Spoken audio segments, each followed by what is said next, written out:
Hello everyone, welcome to IAS Abhyas. हम आज loss of mangroves cover in Katchal island पढ़ने वाले हैं। ये नासा का रिपोर्ट के हिसाब से ये वीडियो बनाया गया है। ठीक है, एक्चुअली है क्या ये मैंग्रोव्स क्या है? मैंग्रोव्स हमारे ओशन इकोसिस्टम के लिए क्यों इम्पोर्टेंट है? At the same time NASA ने जो ये रिपोर्ट निकाला है कचल आइलैंड के बारे में, ठीक है, ये रिपोर्ट क्या है, ये इतना ज़्यादा लॉस ऑफ मैंग्रोव्स कवर क्यों पाया गया है और ये कैसे कॉज ऑफ कंसर्न है, यही हमारे जो है इस वीडियो का मेन सब्जेक्ट मैटर रहेगा। ठीक है, तो चलिए शुरू करते हैं नासा के इस रिपोर्ट के बारे में। ठीक है, देखिए एक्चुअली क्या हुआ है कि नासा ने अभी अभी एक रिपोर्ट निकाला है जिसमें उन्होंने कहा है कि जो वर्ल्ड में क्रॉस द वर्ल्ड आपका मैंग्रोव कवर जो है वो रिड्यूस हुआ है और अंडमान निकोबार में निकोबार आइलैंड में कचल आइलैंड है उसमें 90% मैंग्रोव लॉस पाया गया है। तो इस रिपोर्ट ने उस लॉस का कारण भी बताया है और एट द सेम टाइम ये कैसे कंसर्न है इसके बारे में भी थोड़ा कुछ बताया है। ठीक है, तो इससे पहले हम आगे बढ़े, पहले हम ये देख लेना चाहते हैं कि कचल आइलैंड क्या है, कहाँ है वो। ठीक है, तो देखिए ये जो है अंडमान निकोबार का एक डायग्राम बनाया गया है। इसमें आपको ऊपर वाला जो लाइन दिख रहा है ये है बेसिकली अंडमान। ठीक है, अंडमान अंडमान बेसिकली अगर हम लोग बात करें तो चार पार्ट में डिवाइडेड है। जो सबसे ऊपर वाला पार्ट है वो नदर अंडमान होता है, जो बीच वाला पार्ट है उसे मिडिल अंडमान कहते हैं, जो सबसे ये जो नीचे वाला पार्ट है उसे लोअर अंडमान कहा जाता है। लोअर अंडमान में ही आपका या सदर्न अंडमान कहते हैं, लोअर अंडमान या सदर्न अंडमान भी बोला जाता है, पोर्ट ब्लेयर वहीं पर है। एट द सेम टाइम जो सबसे साउथ में आता है यहाँ पर वो है आपका लिटिल अंडमान। ठीक है, तो सदर्न अंडमान और लिटिल अंडमान के बीच में जो है डंकन पैसेज है। ठीक, ये एक इम्पोर्टेंट है। इसके अलावा जो अंडमान है और निकोबार है इसके बीच में 10 डिग्री चैनल है। यूपीएससी ने भी कई बार ये क्वेश्चन पूछा। तो अंडमान और निकोबार को 10 डिग्री चैनल जो है वो बेसिकली डिवाइड करता है। अब ये हुआ अंडमान और ये हुआ आपका निकोबार। निकोबार में जो नदर्न पार्ट है वो कार निकोबार है। इसके अलावा नीचे जो है वो लिटिल निकोबार है। तो आप अगर कार निकोबार के साउथ में जाएं तो यहाँ पर एक कचल आइलैंड पाया गया है। देखिए इस जगह पे कचल आइलैंड है, ध्यान रखिएगा। अब ये पूरा अंडमान निकोबार इंडिया है मान लीजिए ये, तो यहाँ पे है। और इस अंडमान निकोबार में निकोबार के कार निकोबार के साउथ में आपका कचल निकोबार है। ठीक है, ये बात आप ध्यान रखिएगा। तो आपको जो मतलब कचल आइलैंड है जो कि निकोबार में पड़ता है। ठीक है, तो ये जो रिपोर्ट है इंडिया को लेकर कचल आइलैंड को लेकर ही रिपोर्ट है। समझ में आ रहा है? ये देखिए किसी गिटार शेप में आपका ये आइलैंड दिखाई देता है, कितना खूबसूरत आइलैंड है ये। ठीक है, तो ये चीज आप समझ गए हो। अब ये रिपोर्ट क्या है, देखिए कचल आइलैंड है वो नासा ने अपना जो रिपोर्ट निकाला है उसमें जहां जहां मैंग्रोव लॉस ज्यादा दिखाई दिया है वहां पर उसने उसको येलो कलर में दिखाया। ये देखिए यहाँ पे येलो कलर में दिखाया गया है, एकदम ह्यूज लॉस, 90% लॉस देखने को मिला। अभी यहाँ पर क्या है, नासा का जो अर्थ ऑब्जर्वेटरी है उसने मैप किया इस आइलैंड को 8 अगस्त 2022 को। समझ में, सैटेलाइट से इसको मैपिंग करी और दिखाया कि भाई 1999 से 2019 के बीच में बहुत ज़्यादा ह्यूज लॉस आया है उन जगहों पर जहाँ पे ऑरेंज कलर से डिपिक्शन है। या देखिए ऑरेंज कलर से डिपिक्शन, तो यहीं पे बता रहे हैं कि ये चीज़ जो है ये बेसिकली कचल आइलैंड जो है वहाँ पर ये लॉस बहुत ज़्यादा है, 90% ये लॉस देखने को। तो इसके रीज़न के बारे में हम लोग बाद में पढ़ेंगे। हम लोगों ने मैप में देख लिया कि कचल आइलैंड कहाँ है, क्या लॉस है, क्या क्या हुआ है, ये सारी बातें हम लोगों ने देख ली। अब हम लोग आगे सोचने की कोशिश करते हैं और देखने की कोशिश करते हैं कि मैनग्रूव्स क्या होता है। पहले पहले हम लोग मैनग्रूव्स अगर देख लें उसके बाद हम लोग समझने की कोशिश करेंगे कि ये लॉस क्यों हुआ है, कौन कौन से रीजन है, क्या नेचुरल कॉजेज हैं, क्या एंथ्रोपोजेनिक कॉजेज हैं, इनके बारे में। तो मैनग्रूव्स है क्या, समझ में आ रहा है आपको? तो जरा इसको हम लोग देखते हैं। तो देखिए ये मैनग्रूव्स है, समझे। अब और ये देखिए ये आपका वाटर है। वाटर बेसिकली ब्रैकिश वाटर है। ये मान लीजिए आपकी सी और कंटिनेंट के बीच का एरिया है, यानी कि ये हमेशा जो है सलाइन वाटर में डूबा रहता है। मतलब इसका रूट जो है वो हमेशा सलाइन वाटर में डूबा रहता है। आप सोचिए कि एक ऐसा प्लांट जिसका रूट हमेशा सलाइन वाटर में जीता मतलब डूबा हुआ रहता हो और केवल उसका ऊपर वाला पार्ट जो है ऊपर की तरफ रहता हो, तो सोचिए ये कैसे सरवाइव करता होगा, कैसे इसने अडाप्ट किया इस इकोसिस्टम। ये बहुत मतलब जो है सोचने और समझने की जरूरत, मतलब इसमें समझने की जरूरत है। अब एक बात आपको जो बहुत इंपॉर्टेंट है इसके बारे में, वो ये है कि ये बेसिकली ब्लू कार्बन है। एक बात आप समझ लीजिए, ये ब्लू कार्बन है। जैसे मैं आपको समझाता हूँ, मान लीजिए आप कंटिनेंट पर है, ठीक है? तो कंटिनेंट पर आप कहते हो कि भैया ट्री को ग्रो करिए, ट्री बहुत इंपॉर्टेंट है। बहुत इंपॉर्टेंट है। क्यों ट्री बहुत इंपॉर्टेंट है? क्योंकि ट्री कार्बन डाइऑक्साइड लेता है और ऑक्सीजन छोड़ता है। इससे क्या होता है कि एटमॉस्फेयर में ऑक्सीजन जाता है और कार्बन डाइऑक्साइड कम होता है। अब कार्बन डाइऑक्साइड आपको पता है कि ग्लोबल वार्मिंग कॉज करता है। जितना ज़्यादा हम ट्री प्लांट करेंगे, उतना ज़्यादा कार्बन डाइऑक्साइड एब्जॉर्ब होगा, उतना ही ज़्यादा ऑक्सीजन रिलीज होगा और हमारे इन्वायरमेंट के लिए उतना ही ज़्यादा बेहतर है, और at the same time global warming भी कम होगा। ठीक है, तो ये तो मैंने बोला कि कंटिनेंट पर। सिमिलरली यही ट्री ओशियन में मैनग्रूव्स होते हैं। समझ में आ रहा है? ये बेसिकली ओशियन इकोसिस्टम में ही सर्वाइव करते हैं, ब्रैकिश वाटर में सर्वाइव करते हैं। ये भी कार्बन डाइऑक्साइड लेते हैं और ऑक्सीजन छोड़ते हैं। समझ लीजिए कि ये चूंकि ओशियन में है और ओशियन से रिलेटेड चीज को ब्लू से डिपिक्ट किया जाता है, और चूंकि ओशियन में है और ये चूंकि कार्बन डाइऑक्साइड एब्जॉर्ब करता है, तो इसे हम लोग ब्लू कार्बन के नाम से भी जानते हैं। ठीक है, ये बात आप ध्यान रखिए। ठीक, अब आपको पता है कि किसी भी इकोसिस्टम के लिए प्लांट बहुत इंपॉर्टेंट है।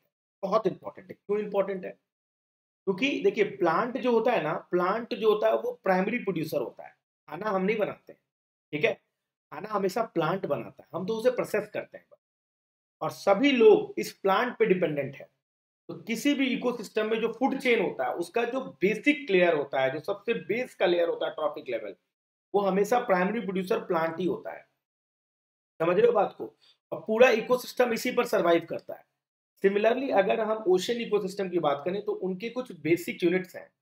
जैसे कि आपका ये बेसिकली मैनग्रूव्स हो गया, जैसे एक्सक्यूज मी, जैसे फाइटोप्लैंक्टन हो गया, जैसे फाइटोप्लैंक्टन हो गया। तो ये सब बेसिक यूनिट्स हैं। समझ में आ रहा है? तो ये दीज आर प्राइमरी प्रोड्यूसर्स। बहुत सारी स्पीशीज डायरेक्टली और इनडायरेक्टली इन्हीं पर डिपेंडेंट होते हैं। ठीक है, तो ये बात हमें समझ में आ गई। थोड़ा बहुत हमें समझ में आ गई कि इकोलॉजिकल पर्सपेक्टिव से ये बहुत इंपॉर्टेंट है, और इसके अदर बेनिफिट भी हैं जो हम लोग बाद में बात करेंगे। ठीक है, तो चलिए शुरू करते हैं मैनग्रूव्स के बारे में जानना। मैनग्रूव्स क्या है? सबसे पहली बात, मैनग्रूव्स एक ट्रॉपिकल प्लांट है। ट्रॉपिकल प्लांट कहने का क्या मतलब? ये ट्रॉपिकल एरिया में होता है। ट्रॉपिकल एरिया का कहने का क्या मतलब? जो इक्वेटर से करीब करीब 30 डिग्री के बीच में हो।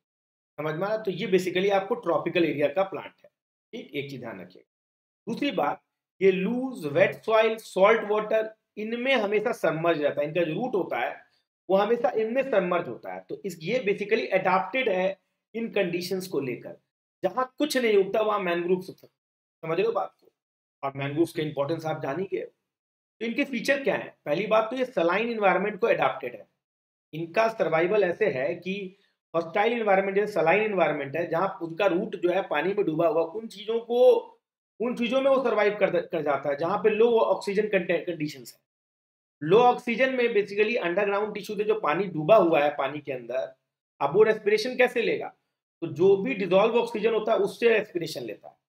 साथ में ये लोग क्या करते हैं कि इनके जो रूट्स होते हैं उनमें से कुछ रूट्स पानी के ऊपर आ जाते हैं। समझ में आ रहा है? वो ऊपर आ जाते हैं और दिखेंगे आपको पानी से ऊपर आते हुए। तो ये बेसिकली एटमॉस्फेयर से ऑक्सीजन ले लेते हैं। ऐसे कंडीशंस को न्यूमेटोफोर्स कहा जाता है। ऐसे जो प्लांट का ये जो एडाप्टेशन है, इसको न्यूमेटोफोर्स कहते हैं।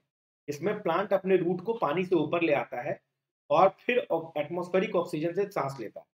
अब इसमें बोला है कि survival in the extreme conditions. ये हॉट, मडी, सॉल्टी कंडीशंस में आराम से सर्वाइव कर लेता है। ये बात आप ध्यान रखिएगा। ठीक है, जहां पर ज्यादातर आपके प्लांट जो होते हैं वो किल हो जाते हैं, वहां पर ये हॉट, मडी और सॉल्टी कंडीशंस में आराम से सर्वाइव कर लेता है। अच्छा, ये इनके जो रूट्स होते हैं विविपेरस नेचर का इनका रूट प्रोडक्शन होता है। कहने का मतलब कि जो अब चूंकि सीड्स जो हैं इनके, अगर ये जमीन पे नीचे गिरा देंगे तो फिर तो वो पानी के अंदर चला जाएगा, तो बर्बाद हो जाएगा। तो ये क्या करते हैं, सीड्स अपने प्लांट से ही, पेरेंट ट्री से ही इनका अटैच रहता है। बाद में क्या होता है कि ये धीमे धीमे ग्रो होकर प्रोपाग्यूल में कन्वर्ट हो जाता है, और ये प्रोपाग्यूल क्या होता है, पानी के थ्रू दूसरे जगह पे चला जाकर वहां पर मैनग्रूव्स को प्रोडक्शन करवा देगा। समझ में आ रहा है आपको? इस टाइप का इसका वेजिटेटिव स्ट्रक्चर होता है। तो प्लांट रिटैच हो जाएगा और धीमे धीमे नए प्लांट को जन्म दे देगा। तो इसका मतलब ये हुआ शुरुआत में जो सीड होता है वो बेसिकली प्लांट से अटैच होता है, बाद में जब वो प्रोपाग्यूल में कन्वर्ट होते हैं तो फिर धीमे धीमे क्या होता है वो पानी में गिर जाते हैं और नए प्लांट में कन्वर्ट हो जाते हैं। इस तरीके से इस टाइप का विविपेरस रिप्रोडक्शन सिस्टम होता है इन लोगों में। समझ में आ गया? ये ध्यान रखिएगा मैंग्रोव्स के बारे में। अच्छा, what are the significance of the mangrove? Significance क्या है? देखिए, सिग्निफिकेंस ये है कि ये बेसिकली आपको पता है कि ये सलाइन वाटर में रहते हैं, तो ये क्या करेगा, जो भी न्यूट्रिएंट होगा उसको ट्रैप कर लेगा, उसको रिसाइकिल करेगा। समझ में ऑर्गेनिक मटेरियल तो उसको साइकिलिंग करवा देगा, फिर उसके केमिकल एलिमेंट एलिमेंट को एब्जॉर्ब कर लेगा, जितने भी इंपॉर्टेंट न्यूट्रिएंट है उसे अपने अंदर ट्रैप कर लेगा। समझ में आ रहा है आपको? अब जब इतने न्यूट्रिएंट जब इनके पास ट्रैप रहेंगे तो जितने भी ओशियन में जितने भी ऑर्गेनिज्म है सब इनके पास आ जाएंगे कि भैया सारे न्यूट्रिएंट तो हमें यही मिलेगा। समझ रहे हो बात को? इसलिए कोस्टल इकोसिस्टम के लिए बहुत इंपॉर्टेंट ये एक बहुत सिग्निफिकेंट डेवलपमेंट होता है और ये बहुत सिग्निफिकेंट प्लेस होता है जहां पर आपको बहुत ज्यादा बायोडाइवर्सिटी मिलेगी। ठीक है? ये बेसिकली आपको बेसिक फूड चेन प्रोवाइड करता है मरीन ऑर्गेनिज्म के लिए। मैंने आपको कहा प्राइमरी प्रोड्यूसर्स में से एक है। ठीक है? इसके अलावा ये एक फिजिकल हैबिटेट है, नर्सरी ग्राउंड है मरीन ऑर्गेनिज्म के लिए। अगर आपको कोई मरीन ऑर्गेनिज्म ढूंढना, आप मैनग्रोव्स के पास चले जाइए। समझ रहे हैं?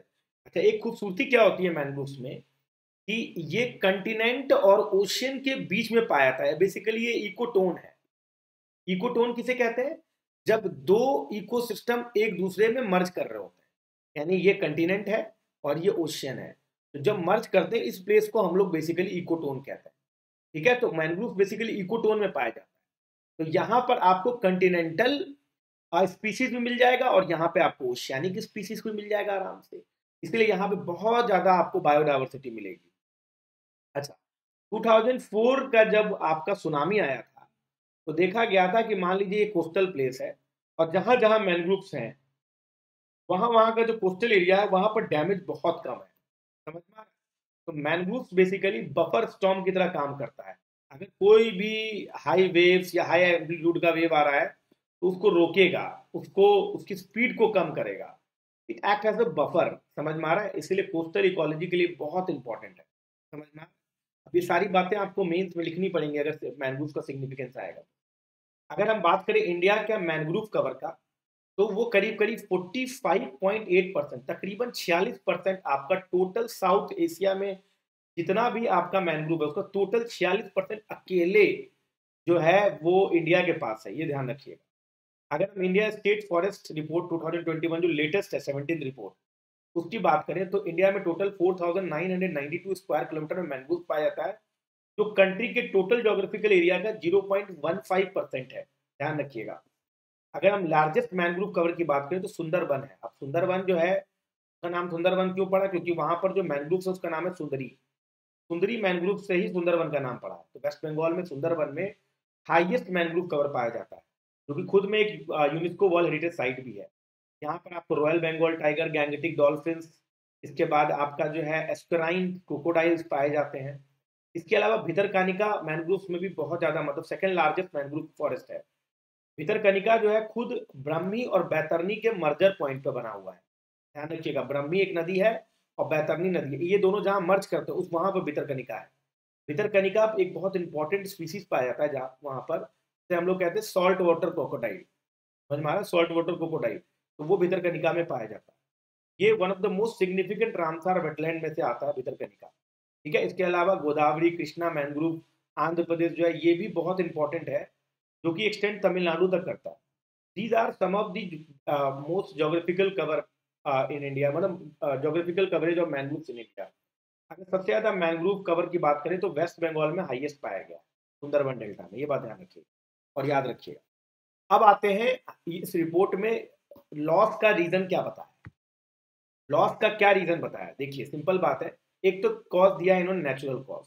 इन्होंने कहा है कि देखिए अगर आपको याद हो तो दिसंबर के महीने में 2004 में एक बहुत भयंकर सी सुनामी आई थी। सुनामी क्या होता है? सुनामी बेसिकली क्या होता है? इट्स अ वेरी लॉन्ग और high amplitude waves. High amplitude waves, ये ध्यान रखिए। अब क्या होता है कि जब ये कोस्टल एरिया में आता है ना तो एक हिल की तरह बना देता है। समझ लो, आपको लगेगा वाटर हिल आ गया, इतना ज्यादा बड़ा वेव होता है। तो वही सुनामी में 2004 में आया था। ये एक्चुअली आया था अर्थक्वेक की वजह से। इसका एम्पलीट्यूड 9.2 था उस समय। अब 9.2 एल्टीट्यूड का कोई अर्थक्वेक आएगा तो सुनामी क्रॉस करेगा ही करेगा। ऐसा क्यों हुआ था? क्योंकि बर्मीज जियोसिंक्लाइन में जो प्लेट हुआ था बहुत ज्यादा सबडक्ट कर गई थी। ठीक है, तो इसमें हुआ ये कि बेसिकली आइलैंड जो है वो 3 मीटर तक सबसाइड कर गया। ये जो कचल आइलैंड है ये 3 मीटर तक नीचे धंस गया। इस धंसने की वजह से क्या हुआ है कि 90% ऑफ द मैंग्रोव कवर जो है वो खराब हो गया, लॉस हो गया। अब एरिया में डूब गया पानी के अंदर तो वो मैंग्रोव कवर लॉस हो गया। ठीक है, तो ये एक सबसे बड़ा बेसिक रीजन बताया गया कि बिकॉज ऑफ द सुनामी आपका बहुत भारी मैंग्रोव कवर लॉस हुआ है। समझ में आ रहा है आपको? बहुत भारी, है ना? अब कल के डेट में यही लोग आपसे सवाल पूछ सकते हैं कि अच्छा tsunami can be cause of global warming, तो आपका आंसर यस हो जाए। क्यों? क्योंकि सुनामी की वजह से बहुत ज्यादा जो है कोस्टल एरिया में मैंग्रोव कवर लॉस हुआ है, जिसकी वजह से ब्लू कार्बन डिस्ट्रॉय हुआ है, जिसकी वजह से कार्बन डाइऑक्साइड अब्जॉर्प्शन कम हुआ है, जिसकी वजह से ग्लोबल वार्मिंग हो सकती है। तो इनडायरेक्ट कॉज हो सकता है सुनामी भी ग्लोबल वार्मिंग। अच्छा, दूसरा कॉज है सी लेवल राइज की वजह से, शोर लाइन इरोजन की वजह से, स्टॉर्म्स की वजह से, ऑल्टर्ड सेडिमेंट फ्लो की वजह से, सब्सिडेंस की वजह से। इन सब की वजह से क्या हो सकता है? सुनामी जो आपका मैंग्रोव कवर है वो लॉस होता है। जैसे सी वाटर राइज की वजह से क्या होगा? जो लेवल अभी है उससे ज्यादा हो गया लेवल, तो ज्यादातर एरिया जो मैंग्रोव का था वो डूब गया, जिसकी वजह से खत्म हो सकता है। शोर लाइन इरोजन की वजह से भी हो सकता है, बहुत ज्यादा सेडिमेंट्स आ गए, इसकी वजह से मैंग्रोव लॉस हो जाएगा। स्टॉर्म्स की वजह से मैंग्रोव टूट सकते हैं, उखड़ के फेंक गिर सकते हैं। ऑल्टर्ड सेडिमेंट फ्लो की वजह से भी दिक्कत हो सकती है। सब्सिडेंस की वजह से तो मैंने देखा ही कचल आइलैंड में किस तरह सबसाइड किया और पूरा का पूरा जो है मैंग्रोव नीचे की तरफ चला गया। ह्यूमन इंड्यूस कॉजेज भी हो सकते हैं। सम 27% ऑफ द लॉसेस और gains were directly caused by human activity. क्यों होता है भाई? क्योंकि आप क्या करते हो? वाटर डाइवर्जन कर देते हो। अब मान लीजिए पहले क्या होता था, नदी अपना पानी समुद्र में गिराती थी। अब क्या हुआ कि नदियों का जो फ्लो हुआ वो दूसरे डायरेक्शन में, जिसकी वजह से या फिर डैम बना दिया गया या फिर एग्रीकल्चर में यूज कर लिया गया, इसकी वजह से पानी का फ्लो बहुत कम हो जाता है, जिससे सैलिनिटी बढ़ जाती है। इसके वजह से उस सलाइन कंडीशन के लिए मैंग्रोव्स एडाप्टेड नहीं है। ये एक बहुत बड़ा कारण है जिसकी वजह से लॉस हो सकता है। ठीक है, तो प्रेजेंट स्टेटस आपका यही है कि देखिए, अभी फिलहाल जो मैंग्रोव चला गया वो तो चला गया, अब वो उनको अब नहीं आप ला सकते हो। ऐसा हो सकता है कि उन प्रोपागेज फ्लो होकर कहीं और मैंग्रोव बना ले, ऐसा हो सकता है किसी और एरिया में मैंग्रोव्स आ जाए, लेकिन अभी फिलहाल जो चला गया है वो अभी नहीं आएगा दोबारा। हो सकता है कि वो लॉस जो है वो कहीं और हो जाए, वो कहीं और कवर हो जाए, पर इसका भी कोई एविडेंस अभी तक नहीं मिला। ठीक है, तो ये बात आप ध्यान रखिए। तो जब इतनी इंपॉर्टेंट इकोसिस्टम, समझ में आ रहा है, नेचुरल डिजास्टर या अदर फैक्टर्स या ह्यूमन फैक्टर्स की वजह से डिस्ट्रॉय हो रहा है, तो बहुत इंपॉर्टेंट है कि इन इकोसिस्टम को कंजर्व किया जाए, इन मैंग्रोव्स को कंजर्व किया जाए। अदरवाइज ओशियन इकोसिस्टम बहुत ज़्यादा इम्पैक्ट होगा और उसके वजह से कोस्टल इकोलॉजी इम्पैक्ट होगी और उसके वजह से बहुत लॉस आप सह सकते हैं सर। समझ में आ रहा है? और इन्वायरमेंट ऐसा बहुत डैमेज हो सकता है। वैसे भी हम लोग ओशियन एसिडिफिकेशन, ग्लोबल वार्मिंग इन सबसे परेशान हैं, ऊपर से ये भी हो जाएगा तो बहुत बहुत ज़्यादा मतलब इश्यूज क्रिएट हो सकते हैं। कोरल ब्लीचिंग हम देख रहे हैं, मैंग्रोव लॉस देखेंगे, डिफॉरेस्टेशन देखेंगे, तो कैसे हम ग्लोबल वार्मिंग से लड़ पाएंगे? तो ये बहुत जरूरी है कि हम किसी भी तरीके से कोस्टल इकोसिस्टम को कंजर्व करें, because it has huge significance. ठीक है, ऐसे ही इंपॉर्टेंट वीडियोस को अगर आपको देखना है तो आईएएस अभ्यास चैनल को आप जरूर सब्सक्राइब करें, इस वीडियो को लाइक करें और मुझे आप अनअकैडमी में फॉलो कर सकते हैं, Prakash Kumar. Thank you all of you.